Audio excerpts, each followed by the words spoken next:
Dear students, welcome to my third class on Module 3, Fourier Transforms. In this lecture video, we're going to discuss the problems on Fourier Sine Transform and Fourier Cosine Transforms. So just we will recall once again the basic formulas of Fourier Sine Transform and Fourier Cosine Transforms. So Fourier Sine Transform formula, that is FST, is given by Fs of s is equal to square root of 2 by pi integral 0 to infinity f of x sine sx dx. Inverse Fourier Sine Transform formula is given by f of x is equal to square root of 2 by pi integral 0 to infinity f s of s sine sx dx. Fourier cosine transform formula, that is fc of t, is given by fc of s is equal to square root of 2 by pi integral 0 to infinity f of x cos sx dx. Inverse Fourier cosine transform formula is given by f of x is equal to square root of 2 by pi integral 0 to infinity fc of s cos sx dx. The problems based on Fourier sine transform and Fourier cosine transform.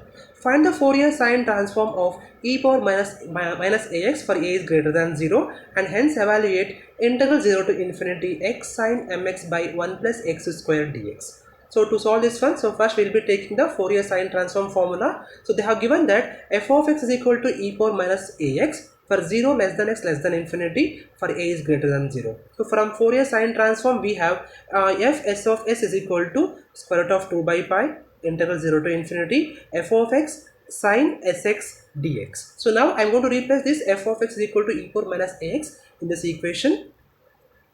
So we got f s of s is equal to square root of 2 by pi integral 0 to infinity e power minus ax sine sx dx. So after integration we got the value of f s of s is equal to square root of 2 by pi s by s square plus a square. So now to find the next part, that is the value of integral 0 to infinity x sine mx by 1 plus x square dx, I am going to apply the inverse Fourier transform formula, that is f of x is equal to square root of 2 by pi integration 0 to infinity f s of s sine sx ds. So now this value I am going to replace over here.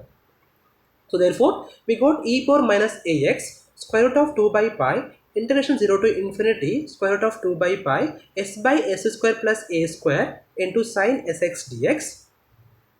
So by multiplying these two we got 2 by pi integral 0 to infinity s sine sx by s square plus a square into dx. Or taking this 2 by pi to LHS, we got integration s sine sx by s square plus a square ds will be equal to pi by 2 e power minus ax. So now I will be replacing a is equal to 1 and replace s by x and x by m. So we got integral minus infinity to plus infinity x sine mx by x square plus 1 dx will be equal to pi by 2 into e power minus m. Example number 2, find the Fourier cosine transform of e power minus ax for a is greater than 0 and hence evaluate integral 0 to infinity cos lambda x by 1 plus x square dx. So now here given that f of x is equal to e power minus ax with the limit 0 less than x less than infinity and a is greater than 0. So by Fourier cosine transform of f of x we have fc of s is equal to square root of 2 by pi integral 0 to infinity f of x cos sx dx we are having. So now in the place of f of x I am going to replace e power minus ax. So we got fc of s is equal to square root of 2 by pi integral 0 to infinity e power minus ax cos sx dx. So after integration we got the value like fc of s is equal to square root of 2 by pi a divided by s square plus a square. So now to find next part. So that is to find the value of the integral 0 to infinity cos lambda x by 1 plus x square dx. I am going to apply the inverse Fourier cosine transform formula. That is f of x is equal to square root of 2 by pi integral 0 to infinity f s of s cos sx ds. So now it will become e power minus ax is equal to square root of 2 by pi integral 0 to infinity square root of 2 by pi a by s square plus a square into cos sx dx we got. By multiplying these two we got e power minus ax is equal to 2a by pi integral 0 to infinity cos sx by s square plus a square dx. So we got integral 0 to infinity cos sx by s square plus a square into ds is equal to pi by 2a into e power minus ax. So now I am going to replace a is equal to 1 and replace s by x and x by lambda. So we got the value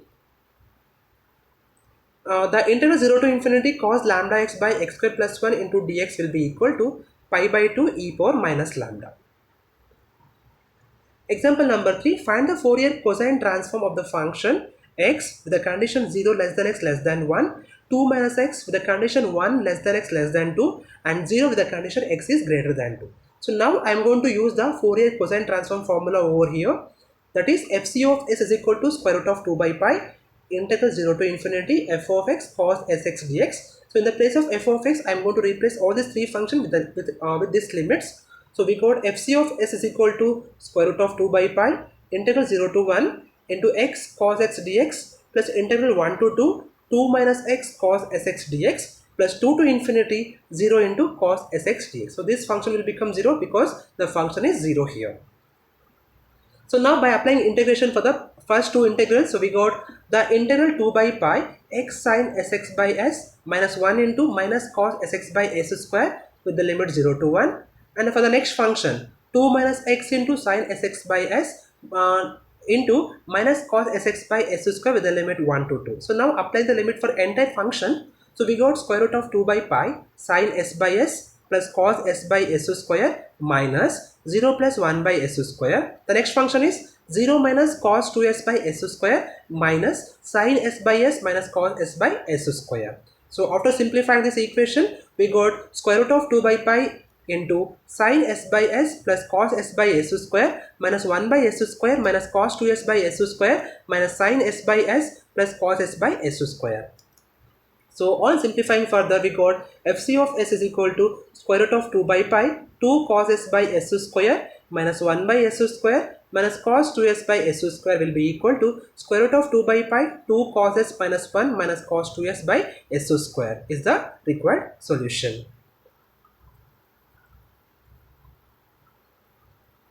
Example number 4. Find the Fourier sine transform of f of x is equal to x with the condition 0 less than x less than 1, 2 minus x with the condition 1 less than x less than 2, and 0 with the condition x is greater than 2. So now here I am going to use the Fourier sine transform formula, that is f s of s is equal to square root of 2 by pi integral 0 to infinity f of x into sine sx dx. So now in the place of f of x, I am going to replace all these functions x, 2 minus x and 0 with these integral limits. So we got fs of s is equal to square root of 2 by pi integral 0 to 1 x sine sx dx plus integral 1 to 2 minus x sine sx dx plus 2 to infinity 0 sine sx dx. So this complete term will become 0 because the function is 0 over here. So now after simplifying this, so we got fs of s is equal to square root of 2 by pi. So like after integration, we got the equation like x into minus cos sx by s minus 1 into minus sine sx by s square with the limit 0 to 1. The next function 2 minus x into minus cos sx by s into minus sine sx by s square with the limit 1 to 2. So applying the limit, we got square root of 2 by pi minus cos s by s plus sine s by s square minus 0. The next function is 0 minus sine 2s by s square minus cos s by s minus sine s by s square. So simplifying this, we got square root of 2 by pi minus cos s by s square plus sine s by s square minus sine 2s by s square plus cos s by s square plus sine s by s square. So we got fs of s is equal to square root of 2 by pi 2 sin s by s square minus sine 2s by s square. Therefore square root of 2 by pi 2 sin s minus sine 2s by s square is the required solution. Thank you.